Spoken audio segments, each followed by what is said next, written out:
हम इंपोर्ट नहीं करेंगे, सहकारी क्षेत्र इसमें क्या कर सकता है? उनके लिए देश में ही एक सपोर्ट सिस्टम हमें बनाना है। ये जिम्मेदारी सहकारी संस्थाएं बहुत आसानी से ले सकती है। अब जैसे हम कृषि प्रधान तो देश कहलाए जाते हैं, लेकिन ये भी सच्चाई है कि जो कृषि प्रधान देश के रूप में हम पिछले 75 साल से गीत गाते रहते हैं, लेकिन ये दुर्भाग्य देखिए, हजारों करोड़ रुपए का खाने का तेल हर वर्ष इंपोर्ट करते हैं। खाने के तेल में हम आत्मनिर्भर कैसे हो? इसी मिट्टी में पैदा हुआ तिलहन, उससे निकला हुआ तेल हमारे नागरिकों के जीवन को अधिक ताकत दे सकता है। और इसके लिए अगर मेरे सहकार क्षेत्र के साथी काम न करे तो कौन करेगा? मैं सही कह रहा हूं कि नहीं कह रहा हूं? आप ही करेंगे ना? करना चाहिए ना? हमें अब आप देखिए, खाने का तेल भी बाहर से आता है, और ऊर्जा के लिए जो तेल चाहिए गाड़ी चलाने के लिए, ट्रैक्टर चलाने के लिए, पेट्रोल, डीजल, ये फ्यूल से जुड़ा अपना इंपोर्ट बिल भी, इसको भी हमें कम करना है। इसके लिए हम इथेनॉल को लेकर आज बहुत बड़ा काम कर रहे हैं। बीते 10 वर्षों में इथेनॉल के प्रोडक्शन, खरीद और ब्लेंडिंग तीनों में कई गुना बढ़ोतरी हुई है। आज ये काम ज्यादातर चीनी मिलों के जिम्मे है और सरकारी कंपनियां उनसे इथेनॉल खरीदती हैं। क्या इसमें सहकारी समितियां नहीं आ सकती है क्या?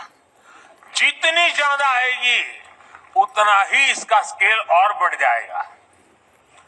दालों के इंपोर्ट को कम करने का, देखिए कृषि प्रधान देश, दाल बाहर से ला करके खाते हैं।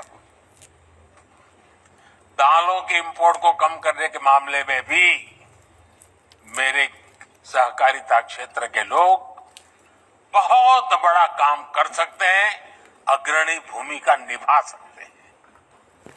मैन्युफैक्चरिंग से जुड़े भी अनेक छोटे छोटे सामान हैं जो हम सभी इंपोर्ट करते हैं, लेकिन कोऑपरेटिव्स की मदद से हम उन्हें देश में ही बना सकते हैं। साथियों, आज प्राकृतिक खेती पर हम बहुत बल दे रहे हैं। इसमें भी कोऑपरेटिव्स बहुत बड़ी भूमिका निभा सकते हैं। अन्नदाता को ऊर्जादाता और अन्नदाता को उर्वरक दाता बनाने में भी कोऑपरेटिव की बहुत बड़ी भूमिका है। अगर कोऑपरेटिव उसमें हाथ लगा दे, एकदम तेजी से परिणाम आ जाएगा। अब देखिए, रूफटॉप सोलर हो या फिर खेत की मेड़ पर छोटे छोटे सोलर पैनल लगाने हो, इसमें 50-100 किसान इकट्ठे होकर के एक सहकारी संस्था बना दे, मेड़ के ऊपर सोलर पैनल लगा दे और वो सहकारी संस्था बिजली पैदा करे, बिजली बेचे, किसान को भी बेचे, सरकार को भी बेचे। आसानी से सहकारी संस्थाएं काम कर सकती है। आजकल हम देख रहे हैं कि गोवर्धन योजना में बड़ी बड़ी मल्टीनेशनल कंपनियां आ रही हैं। ये ऊर्जा का बहुत बड़ा स्रोत बनने जा रहा है। क्या कोऑपरेटिव्स को इसमें पीछे रहना चाहिए क्या? वेस्ट टू वेल्थ का काम हो, गोबर से बायो सीएनजी बनाना हो, जैविक खाद बनाना हो, इन सब में सहकारी संस्थानों का विस्तार हो सकता है।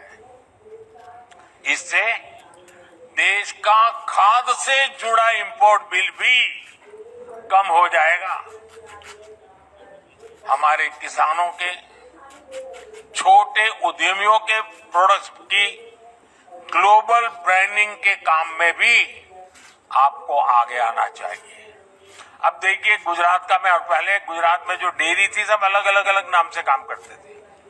जब से अमूल एक ब्रांड बन गई, डेयरी बहुत है, अलग अलग है, लेकिन अमूल एक ब्रांड बन गई, आज ग्लोबली उसकी आवाज सुनी जाती है। हम भी हमारे अलग अलग उत्पाद का एक कॉमन ब्रांड बना सकते हैं। हमें अपने मिलेट्स यानी श्री अन्न, इस ब्रांड को हमारा लक्ष्य होना चाहिए। दुनिया के हर डाइनिंग टेबल पर भारत के ब्रांड का मिलेट्स क्यों न हो।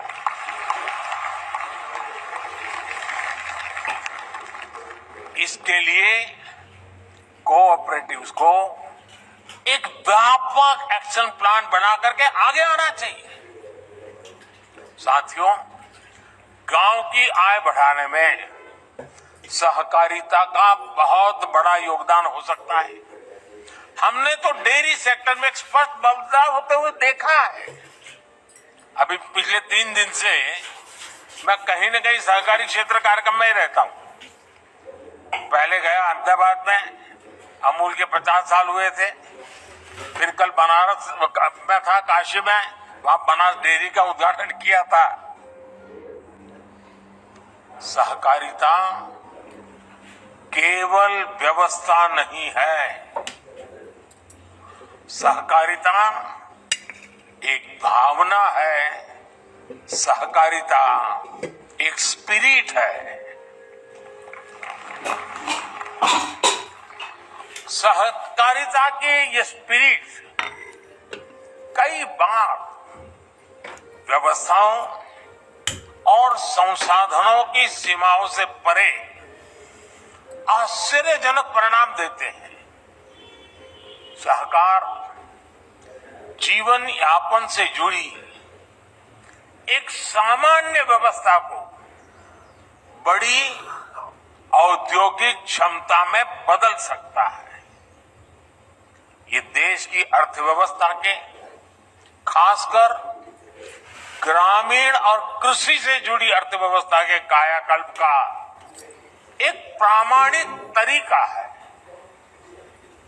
एक अलग मंत्रालय के जरिए हम देश के इस सामर्थ्य को और कृषि क्षेत्र की बिखरी हुई इस ताकत को ही एकत्र करने का भी ये भगीरथ प्रयास है। किसान उत्पाद संघ एफपीओज का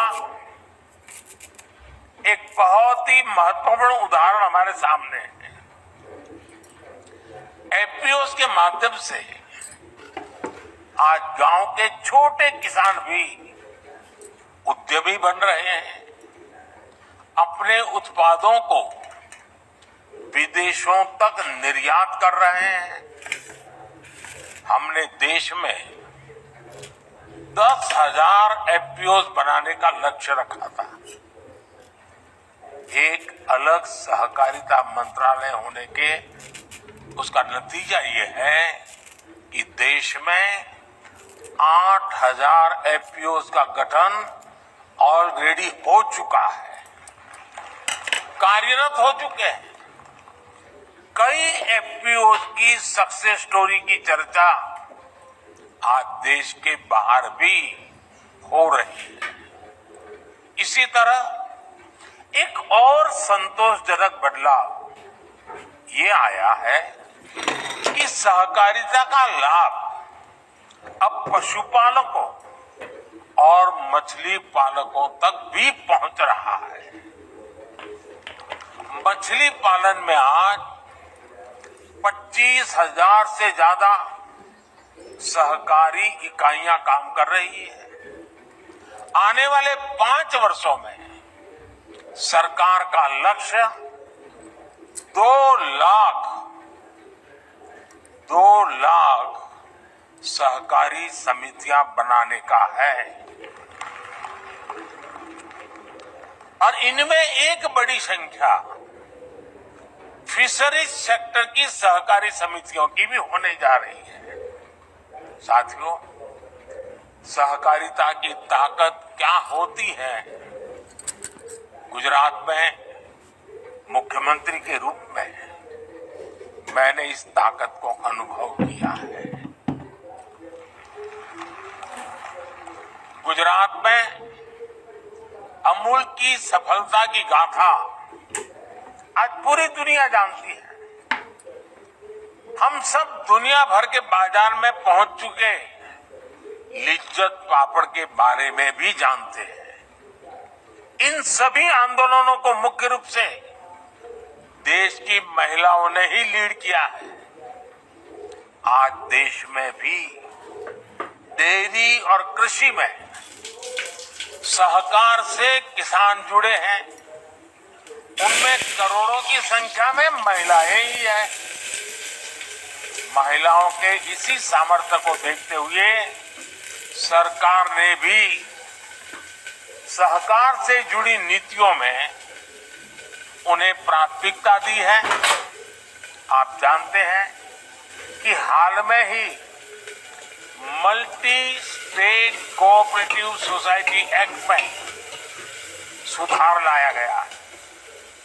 इसके तहत मल्टी स्टेट कोऑपरेटिव सोसाइटी के बोर्ड में महिला डायरेक्टर्स होना अनिवार्य कर दिया गया है।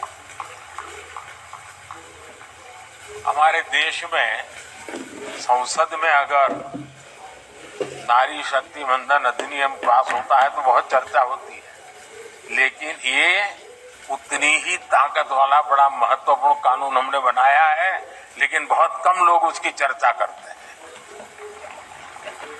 साथियों, सहकारिता किसान की व्यक्तिगत समस्याओं का कैसे सामूहिक शक्ति से समाधान करती है, भंडारण भी इसका एक बड़ा उदाहरण है।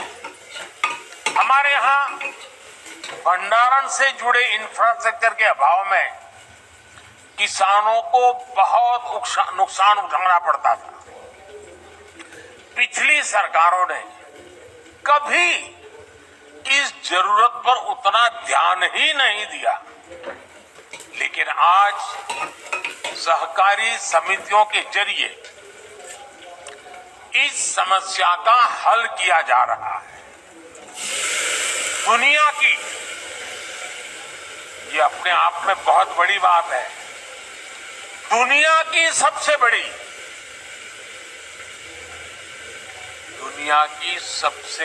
भंडारण योजना के तहत अगले 5 वर्ष में 700 लाख मैट्रिक टन भंडारण की क्षमता तैयार की जाएगी। इस अभियान में 1.25 लाख करोड़ रुपए से ज्यादा का खर्च आएगा। इस योजना के पूरा होने पर हमारे किसान अपने उत्पादों को अपनी जरूरत के मुताबिक भंडारण में रख करके स्टोर कर पाएंगे। उन्हें बैंकों से ऋण लेने में भी आसानी होगी।